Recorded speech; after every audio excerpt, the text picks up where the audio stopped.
네, 조금 전에 들어온 소식이 있는데요. 트럼프가 2, 3주 안에 중국의 관세율을 정할 것이다. 재조정을 시사했다는 내용입니다. 이 내용은 지금 이어지는 저희 경제 출연에서 계속적으로 다뤄보도록 하겠습니다. 경제 출연으로 가보도록 하겠습니다. 오늘 트럼프의 관세 정책 여전히 변덕스럽고 종잡을 수가 없는 상황이 이어지고 있습니다. 다만 시장과 여론에 밀려서 한 발씩 뒤로 물러서고 있다는 점만은 분명해 보입니다.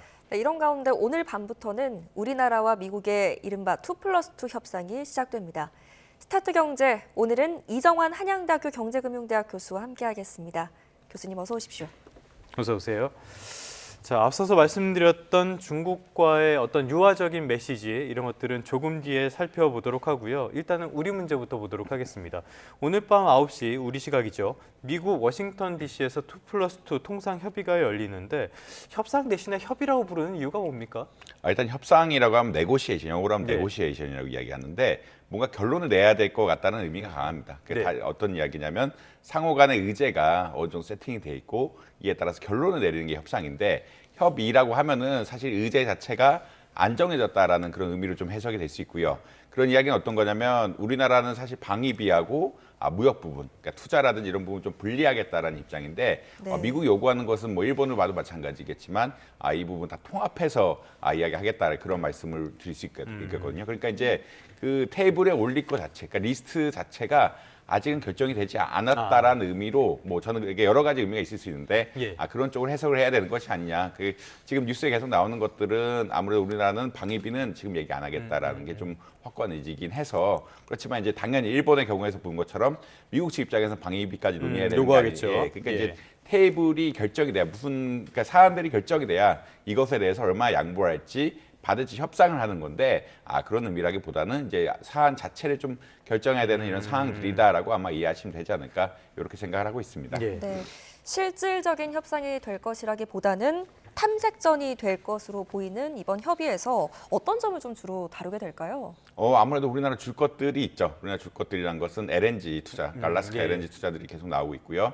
그 조선 산업에 대한 어떤 미국과의 공조 이런 이야기들이 나오고 있는데 이 두 개가 어떻게 보면 우리나라 테이블에 올린 거다라고 보시면 될 것 같고 미국은 이제 아무래도 한국이 자동차 수출이 워낙 많다 보니까 네. 자동차 수출에 대한 어떤 문의 그리고 또 무역 적자 자체가 미국이 굉장히 크다라고 그러니까 미국 입장에서는 한국의 무역 적자가 굉장히 크다라고 생각하고 있기 때문에 네. 무역 적자를 해결할 보다 적극적인 방안 그러니까 좀 사실 미국이 급한 건 아니거든요. 미국은 자꾸 요구를 해야 되는 입장이기 때문에 큰 아젠다로 갈 거라고 생각을 하고 있고 네. 한국은 되도록 작은 아젠다를 통해서 모든 것들을 해결하려고 할 예상이기 때문에 예. 아무래도 LNG 투자라든지 그러니까 알래스카 LNG 투자라든지 조선 사업에서 협조 뭐 예. 이런 것들에 대해서 논의를 하지 않을까라고 많이 예측을 하고 있습니다. 네. 조선업에서 우리가 지렛대 역할을 하거나 이거를 도움을 주는 거는 우리한테도 좋은 일이니까 그거는 괜찮은데 알래스카 LNG 이건 정말 어떻게 해야 됩니까? 교수님 어떻게 보세요? 사실 이제 이런 인프라 투자 같은 것들은 뭐 수익성이 좀 그러니까 수익을 실현하는데 좀 오래 걸리기도 하고요. 예. 특히나 알래스카 지역 같은 경우에는 개발이 좀 어렵죠. 아무래도 흔히 말하는 겨울에 어은 땅이고 여름에 예. 녹는 땅이다 보니까 개발이 좀 어렵다라고 이야기합니다. 그러니까 일반적으로 봤을 때 이게 인프라 투자가 성과가 난다라고 하면은 자본시장이 가장 발달한 미국이 먼저 들어갔겠죠. 미국은 근본적으로 자본시장이 가장 발달한 나라이기 때문에 돈 되는 일에 안 들어올 리가 없죠. 예, 그게 안 들어올 리가 없는데 이게 그만큼 좀 개발이 어렵고 다만 이렇게 알래스카 LNG가 개발이 되면 혜택을 볼 수 있는 나라들이 일본하고 한국이다 보니까 이쪽에 와서 좀 개발을 해라라는 그러니까 위험을 떠안고 개발을 해라라는 그런 이야기를 자꾸 펼치고 있다라고 한번 보시면 될 것 같습니다. 네, 말씀하신 것처럼 리스크가 큰 만큼 우리 정부도 좀 신중하게 접근하지 않을까라는 생각이 듭니다. 안덕근 산업장관이 오늘 미국에 도착했는데요. 공항에 도착한 자리에서 기자들에게 이렇게 답을 했습니다. 자동차 관세를 신속하게 해결할 것이다라는 발언을 했는데 해결될 가능성에 대해서는 어떻게 보세요? 지금 막 트럼프 행정부에서 여러 가지 관세에 대한 뉴스들이 나오고 있는데 자동차 관세 중요한 부분이라고 이야기할 수 있겠고요. 예. 왜냐하면 이제 자동차 업체들이 사실 미국 자동차 업체도 캐나다라든지 멕시코에서 부품을 수입하는 경우들이 많기 때문에 굉장히 복잡하게 얽혀 있다라고는 보시면 될 것 같습니다. 네. 그래서 뭐 미국 쪽에 흘러나오는 안들은 자동차 부품에 대해서는 관세를 안 매긴다. 다만 흔히 말하는 완성차에 대해서는 관세를 매겨야 되는 것이 아니냐라는 의견들이 최근에 제시가 되고 있고요. 안덕근 장관이 하는 이야기는 그거 말고 이제 자동차 전체에 대해서도 관세를 좀 낮추는 이런 방향성으로 가야 되는 것이 아니냐. 그러니까 아무래도 완성차가 우리나라에서 많이 만들어지다 보니까 이것을 수출하는 데 있어서 제약이 생기게 되고, 제약이 생기게 되면은 우리나라 경제에 큰 타격이 입을 수밖에 없거든요. 특히 대미 수출에서 가장 큰 부분을 차지하는 것은 자동차이기 때문에 우리나라 전체를 보면은 네. 물론 반도체지만 자동차가 굉장히 중요하기 때문에 수경차 지금 주요 수품 수출 증감률이 나오고 있는데 1분기에 굉장히 많이 좀 떨어지고 있습니다. 그러니까 네네네. 죄송합니다.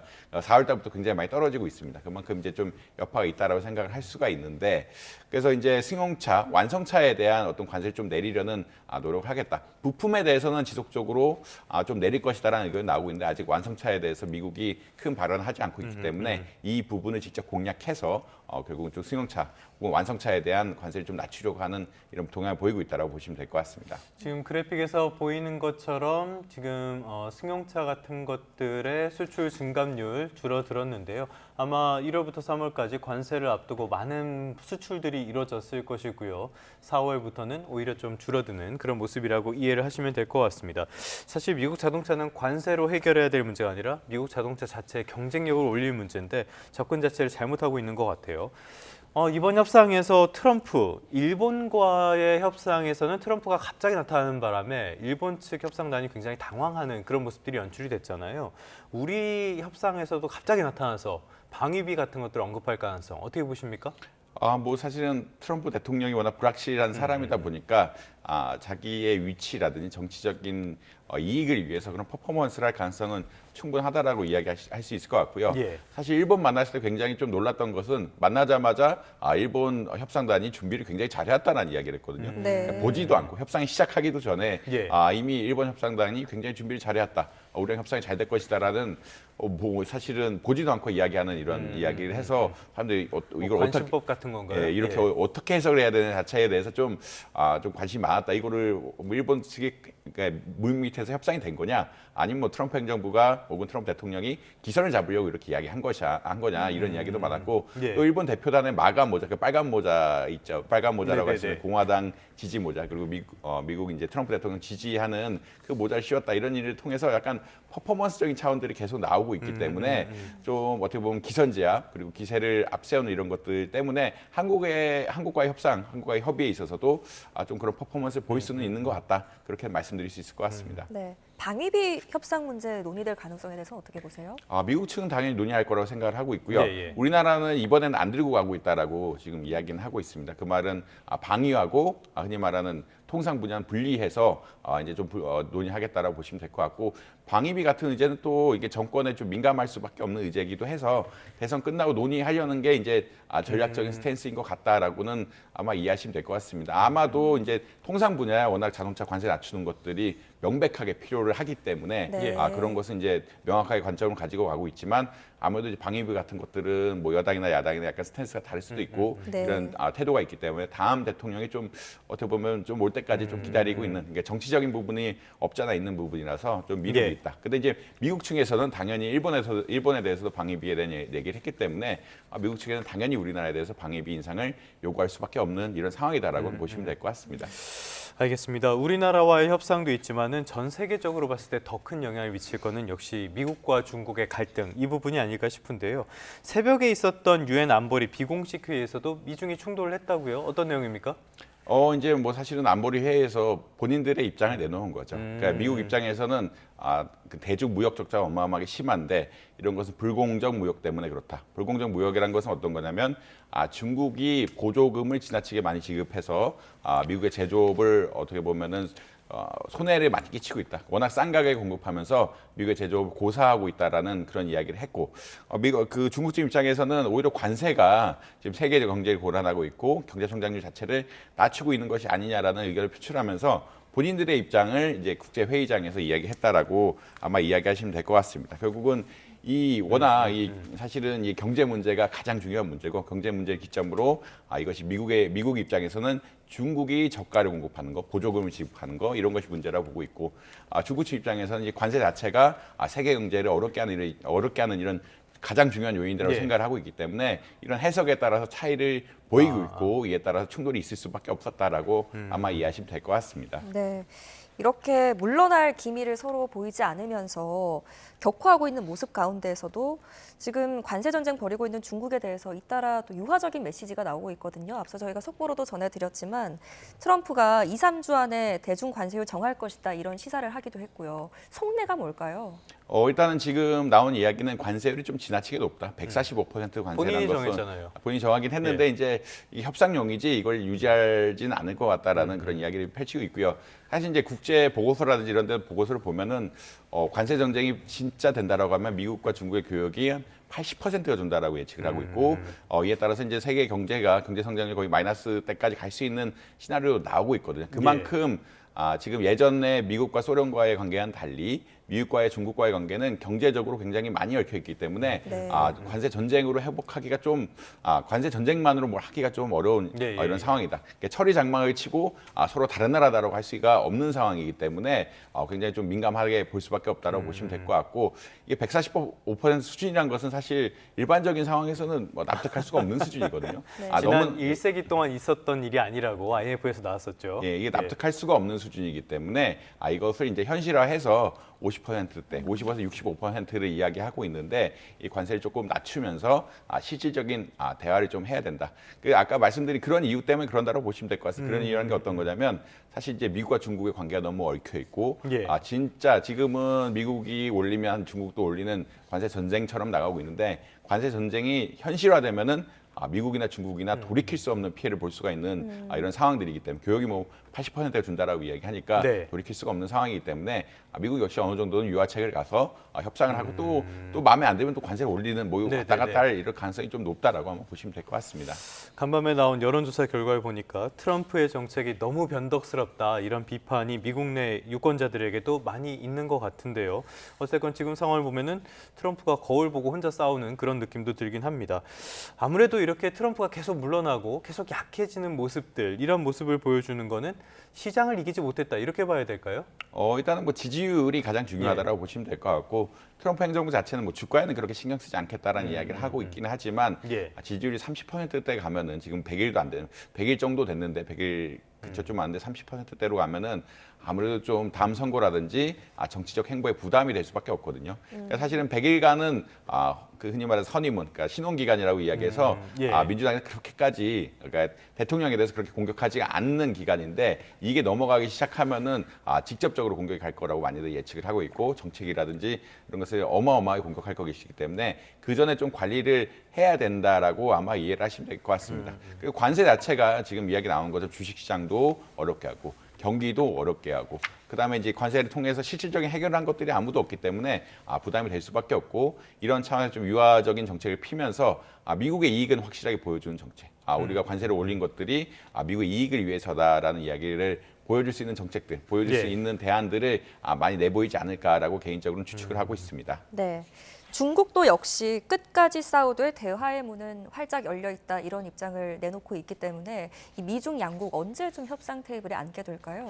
사실 중국도 약간 과잉 생산이 늘 문제라고 이야기하고 있거든요. 제조업인데 제조업 분야는 과잉 생산, 그 시설 설비를 많이 해주면 물건이 많아지고 물건이 많아지면 흔히 말하는 과잉 생산의 우려가 있어서 자기 생산한 가격보다 판매 가격이 좀 떨어질 수 있는 이런 상황들이 오고 예전에는 이런 것들이 불황의 근본 원인이라고 많이 예측을 하는 이런 상황입니다. 그러니까 기본적으로 중국 경제는 과잉 공급이 지나치게 많은 상황이고 과잉 공급이 해소되려면 미국에서 많이 써줘야 되는 이런 상황이기도 합니다. 미국에서 써주지가 않으면 이 지나치게 많은 제품들을 생산한 것들이 판매가 안 되고 판매가 안 되면 경제가 어려워지고 경제가 어려워지면은 시진핑 주석의 행보에도 부정적인 영향을 미칠 수밖에 없거든요.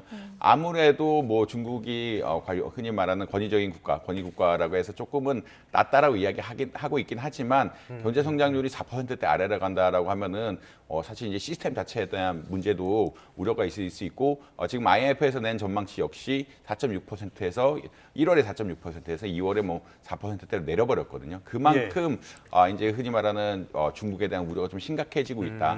이런 것들 자체가 중국 자체가 이제 내수로 다 해결할 수가 하면 좋은데 중국의 생산 시설 자체가 이제 내수를 뛰어넘는 수준이긴 하기 때문에 그리고 그것이 원가보다 떨어지게 된다라고 하면 그 피해들이 직접 누적이 될 수밖에 없기 때문에 중국 입장에서도 전쟁은 하지만 전쟁을 하는 것이 협상을 위한 전쟁이지 진짜 보복을 위한 전쟁은 아닌 것 같다라고는 뭐 개인적으로 생각을 하고 있습니다. 뭐 이런 상황이 길어져서 미국과 중국 모두 좋을 일이 없을 테니까 어느 정도 협상의 가능성은 계속 열어두고 있는 것 같습니다. 아무튼 트럼프의 메시지가 조금씩 유화적이 되니까 시장도 많이 반기는 것 같아요. 간밤에 뉴욕 증시 2거래일 연속으로 올랐어요. 어떻게 보셨습니까? 아무래도 이제 대중 메시지가 가장 크다라고 보시면 될 예. 것 같고요. 이제 그러니까 월스트리트저널에서 이제 대중 관세에 대해서 좀 낮추지 않을까라는 의견들이 나면서 주가 긍정적으로 반응했다라고 보시면 될 것 같고 어제 오늘 뭐 굉장히 많이 올랐다. 나스닥 같은 경우는 거의 그러니까 어제도 한 2.5%대, 오늘도 한 2.5% 오르면서 굉장히 많이 올랐다라고 아마 보시면 될 것 같고 이게 근데 아무래도 불확실성이 크다 보니까 일희일비하거든요. 일희일비하는 이런 상황들이 발생하고 있다라고 보시면 될 것 같습니다. 네. 또 일론 머스크 테슬라 CEO 이야기 좀 해보겠습니다. 정보 효율부, 그러니까 정보 활동을 좀 줄이고 5월부터는 테슬라에 집중하겠다라는 언급을 하기도 했는데 이 배경을 좀 보면 1분기 실적이 예상보다 좀 낮게 나와서였을까요?